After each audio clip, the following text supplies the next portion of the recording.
Yo, what's up guys? Today we're ranking the top 10 safeties in this draft. Let's get straight into it. Alright, coming in number 10, I got Bubba Bolden. Bubba Bolden, he's a strong tackler. He knows how to deliver a blow and make sure you feel that hit. I have never seen this man really miss any tackles. He's always a sure tackle and he always wraps up the players and makes sure they go down. Alright, the next pro I got from him is his good frame. He's coming in at 6'3", 209.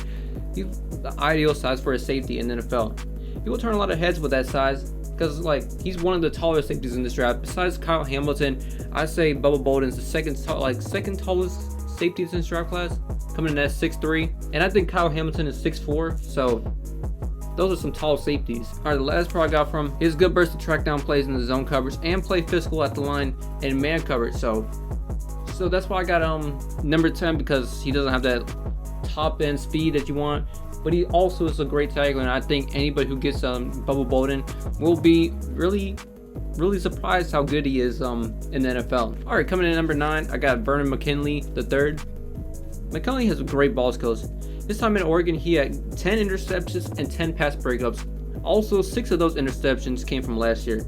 So he knows how to attack the catch point and make plays on the ball. And the next thing I got it from, he's got good instincts. He's very fast to read and react and stop plays before they even start. Because what I see sometimes college safeties are kind of slow coming into the NFL, reading these offenses and making the plays. But I think Vernon McCoy does that really well. But let's get into the next pro. He's a hard hitter. This man basically gives up his body trying to tackle someone. But that's also a con too, because he doesn't know. I haven't seen this man really wrap up anybody. He always throws his body at someone and tries to make that big play, but it doesn't work. It doesn't really work all the time. So I would say Vernon McCoy, if he fixes that tackling technique, and I think everybody can fix the tackling technique, is some mental stuff you need to work on in the NFL. He could be one of the above average safeties in this draft class. Number 8, I got Nick Cross. Nick Cross has great speed and size. Coming in at 6'1" and running at 4.34 40. He's going to turn a lot of heads. He has that ideal size for a safety, and running like a corner, that's going to boost his draft stock. That combine really boosted Nick Cross's draft stock, because at first I didn't really think much of Nick Cross, because he was just another safety, I guess, because he's not really the tallest safety in this draft class, and I didn't think he was that fast until he got to the combine and actually showed that speed. He actually impressed me a lot. That's why he's higher than those other two safeties, and yeah, I think he's gonna be a speed demon in the NFL. Let's get to the next pro. This next pro, he has a physicality.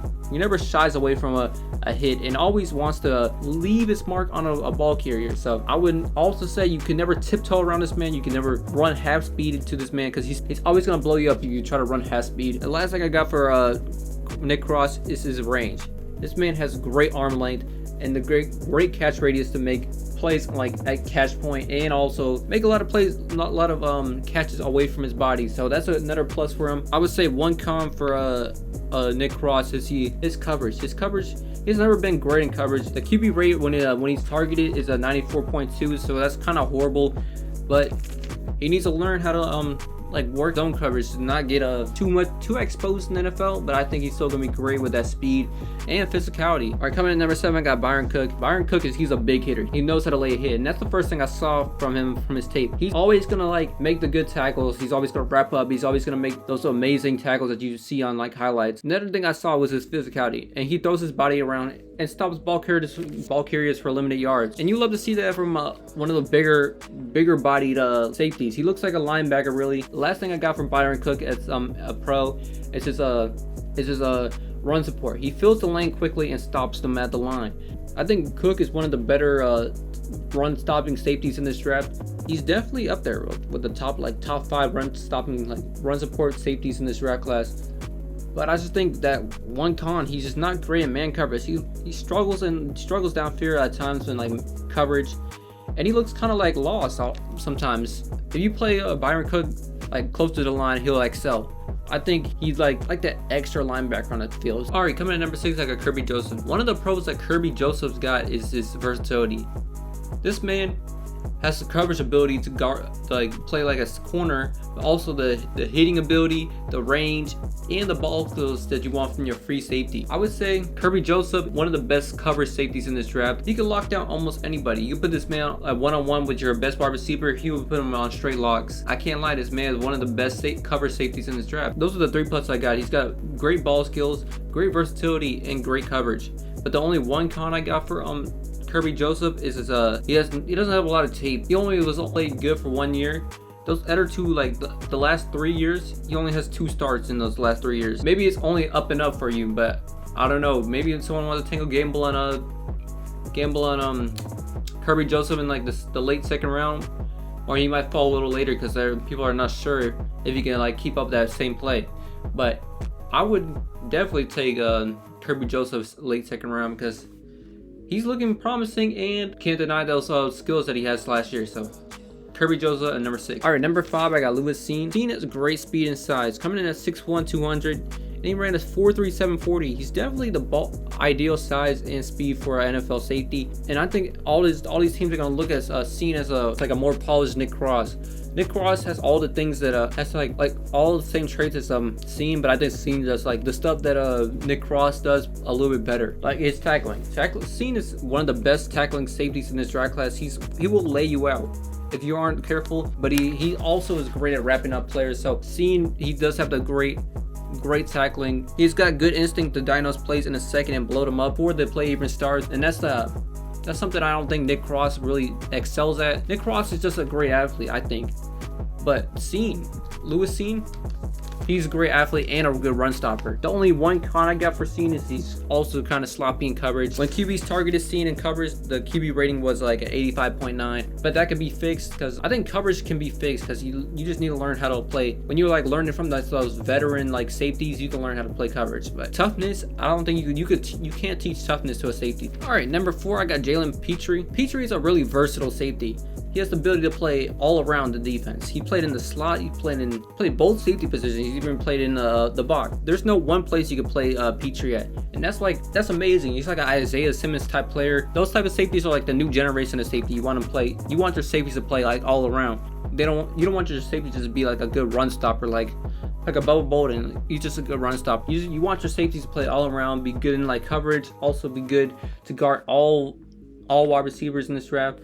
And I think Petrie does that great. Another pro for Petrie is his ball skills. He's a ball hawk who attacks the catch point, and he has the ability to catch the ball away from his body.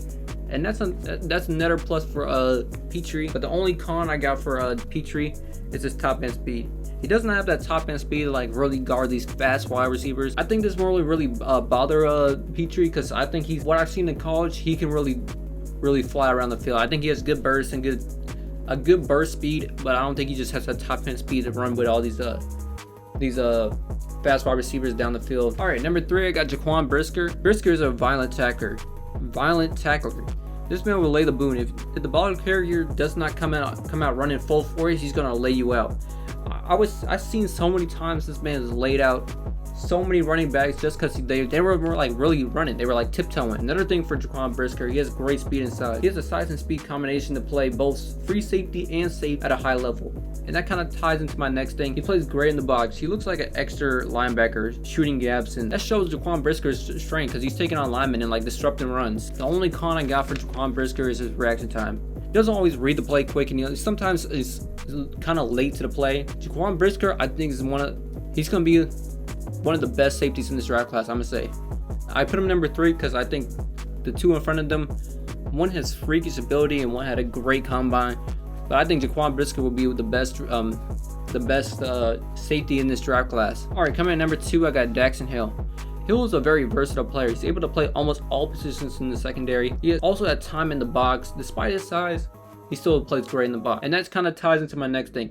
He's a great tackler. Despite his corner-like frame, he's still an amazing tackling safety who never misses tackles in open field. The last pro I got for Dax Hill is his amazing combine.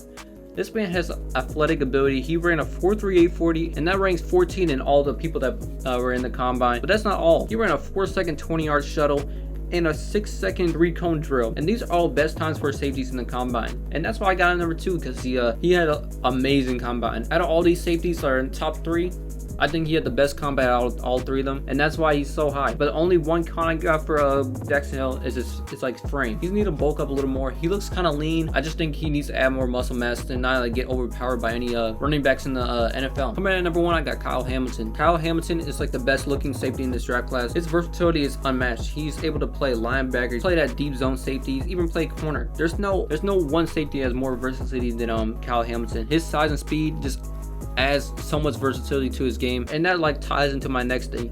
He has rare length and speed. Hamilton uses that length and speed very well by getting in the pass lanes and like messing up all pass lanes, disrupting all passes. Hamilton kind of reminds me like of Isaiah Simmons, really, how he could play like multiple positions. And I just hope like a team that takes him actually utilizes him well. The only one con I got for Kyle Hamilton is he doesn't really have that top end speed. He ran a 4.61 40, and that's not top end speed. I don't think he can like guard these fast wide receivers one-on-one in man coverage. I think Kyle Hamilton will have a great career. All these safeties are gonna have a great career in this draft class. And this draft class for safeties is really deep. And I didn't mention like some of these other great safeties in this draft class, like Brad Hawkins, Smoke Monday, Cam Taylor-Britt. There's another one from Maryland that was really good. I forgot his name, but there's a lot of good safeties there. You can't go wrong with any of these safeties. But other than that, that's it for the video. Have a good day and peace.